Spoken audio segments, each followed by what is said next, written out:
బ్రహ్మాండమైన ఎన్టీఆర్ గారిని వెన్నుపోటు పొడిచి సీఎం కుర్చీని, ఆయన పార్టీని, ఆయన గుర్తును లాక్కుని ఆయన చనిపోయేట్టుగా చేసింది ఎవరయ్యా చంద్రబాబు అని అడుగుతా ఉన్నా. ఎవరివయ్యా కుట్ర రాజకీయాలు అని అడుగుతా ఉన్నా.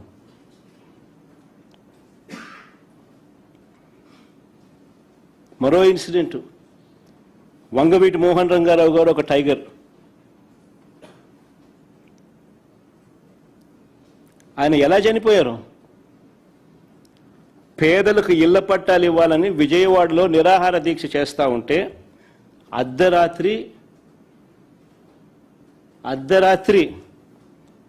చంద్రబాబు నాయుడు గారి గవర్నమెంట్, తెలుగుదేశం పార్టీ అధికారంలో ఉంది, అర్ధరాత్రి నరికి చంపారు. ఈ ఘటనలో వేళ్ళన్నీ కూడా చంద్రబాబు గారి వైపే చూపిస్తాయి. హరిరామ జోగయ్య గారు అప్పట్లో తెలుగుదేశం పార్టీ మంత్రి, చంద్రబాబు నాయుడు గారి సహచరుడు, అప్పట్లో తెలుగుదేశం పార్టీలో మంత్రి. ఆయన ఏకంగా పుస్తకం రాశాడు ఏ రకంగా ఇన్సిడెంట్ జరిగింది, చంద్రబాబు నాయుడు గారి పాత్ర ఎంత బలంగా ఉంది అని చెప్తూ. ఆ వంగవీటి మోహన్ రంగారావు గారి హత్య కేసులో ఒక ప్రధాన నిందితుడు వెలగపూడి రామకృష్ణబాబు, ఇప్పుడు తెలుగుదేశం పార్టీ ఎమ్మెల్యే. ఇప్పటికీ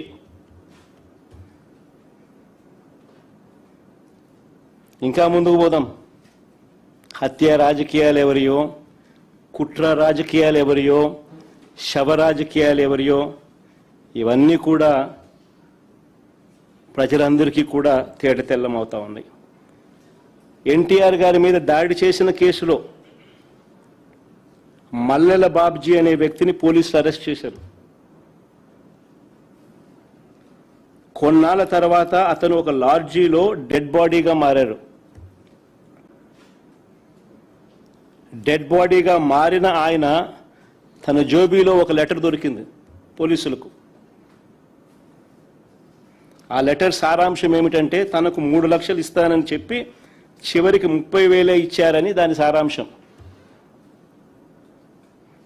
అసలు ఎన్టీఆర్ మీద దాడి కోసమే డబ్బులు ఇచ్చారా, అది నిజమైతే ఇచ్చింది ఎవరు అన్నదానిపై దర్యాప్తు లేదు. ఈ కేసులో వేళ్ళన్నీ కూడా అప్పట్లో చంద్రబాబు వైపు చూపించాయి. ఇంకొక ఎగ్జాంపుల్, పింగళి దశరథరామ్, ఈయన ఒక జర్నలిస్టు. విజయవాడలో ఎన్కౌంటర్ అనే ఒక పత్రికను పెట్టి టీడీపీ ప్రభుత్వ అవినీతిని ప్రశ్నిస్తూ ఉంటే ఈ వ్యక్తిని హైదరాబాద్ నుంచి బస్సు దిగి రిక్షాలో ఇంటికి వెళ్తా ఉంటే కత్తులతో దారుణంగా దాడి చేసి చంపారు. ఈ ఘటనలో వేళ్ళన్నీ కూడా అప్పట్లో చంద్రబాబు నాయుడు గారి వైపే చూపించాయి.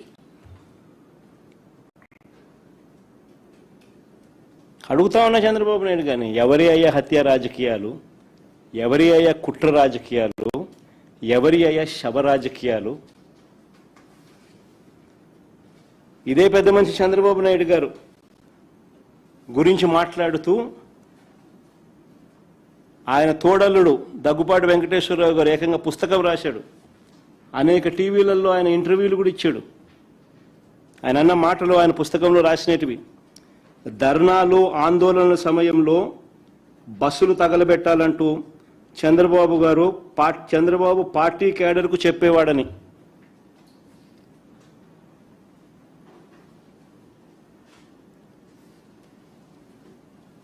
బస్సులు తగలబెట్టకపోతే ఆ ధర్నాలు కావంట. నేను కాదనింది ఈ మాటలు. స్వయంగా ఆయన తోడల్లుడు దగ్గుబాటి వెంకటేశ్వరరావు గారు అనేక టీవీ ఇంటర్వ్యూలలో ఆయన రాసిన పుస్తకంలో చంద్రబాబు నాయుడు గారి కుట్రలు రాక్షస రాజకీయం గురించి వివరించిన మాటలు ఇవి. హరిరామ్ జోగయ్య గారి గురించి కూడా నేను ఇంతకు ముందే చెప్పాను. ఆయన కూడా చంద్రబాబు నాయుడు గారి సహచరుడు, మంత్రి. ఏ రకంగా చంద్రబాబు నాయుడు గారు కుట్రలు చేస్తారు, రాక్షస రాజకీయాలు చేస్తారు అన్నది ఆయన కూడా సువివరంగా కూడా వివరించినాడు. హత్యలతోనూ, వెన్నుపోట్లతోనూ, శవాలతోనూ, కుట్రలతోనూ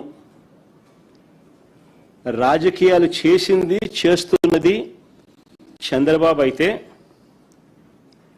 విలువలు, విశ్వసనీయత, మాటకు కట్టుబడి రాజకీయాలు చేస్తా ఉన్నది మేము. గర్వంగా కూడా చెప్తా ఉన్నాను నేను ఈ మాట. వైఎస్ఆర్ కాంగ్రెస్ పార్టీ జగన్ గురించి నేను ఒకటే గర్వంగా కూడా చెప్తా ఉన్నా.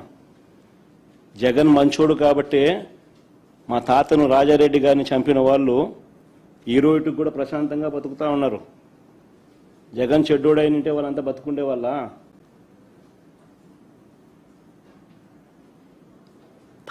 మా తాతగారిని దారుణంగా నరికి చంపిన వాళ్ళంతా ఈరోజు ప్రశాంతంగా ఇప్పటికీ ఉన్నారు. జగన్ నైజం ఎలాంటిది, జగన్ మనస్తత్వం ఎలాంటిది అని నిదర్శనం అది.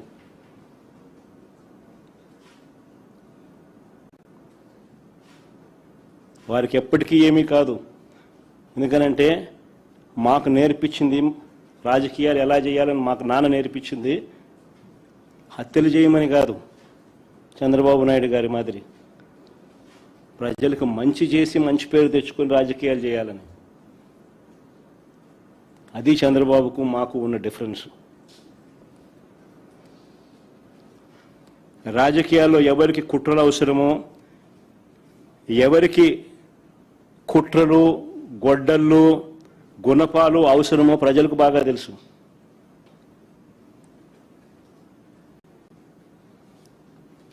చంద్రబాబు గారు మీకు 77 ఏళ్ల వయసు.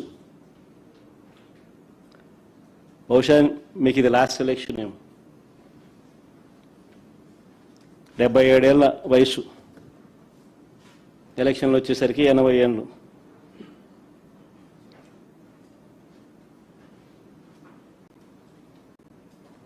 ఈ వయసులో కూడా ఇలాంటి దౌర్భాగ్యమైన రాజకీయాలు చేయడానికి సిగ్గుగా నీకు అనిపించడం లేదా చంద్రబాబు అని అడుగుతా ఉన్నా.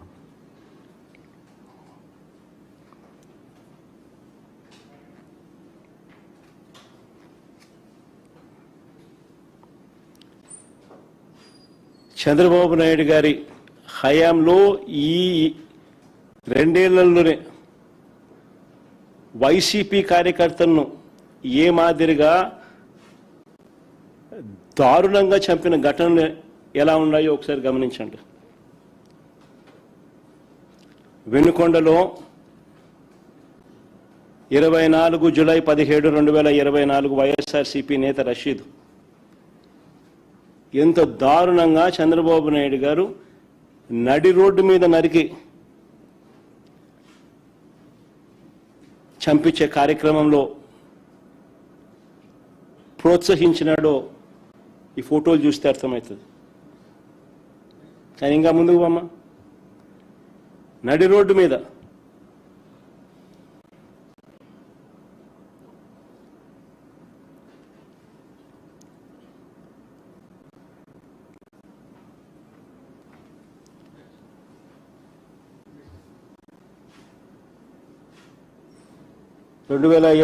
ఆగస్టు 4 వైఎస్ఆర్సీపీ జిల్లా హిందూపూర్ నియోజకవర్గంలోని గొల్లాపురంలో టీడీపీ నాయకులు దాడి, చికిత్స పొందుతూ మృతి.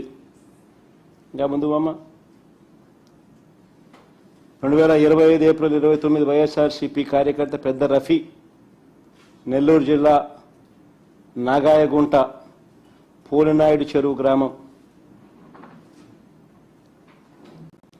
2026 జనవరి 16 వైఎస్ఆర్సీపీ కార్యకర్త మందా సోలమన్ పల్నాడు జిల్లా మాచవరం మండలం పిన్నెలి. ఇంకా ముందు అమ్మ. 2024 ఆగస్టు 18 వైఎస్ఆర్సీపీ కార్యకర్త కూనా ప్రసాద్ శ్రీకాకుళం జచ్చర్ల మండలం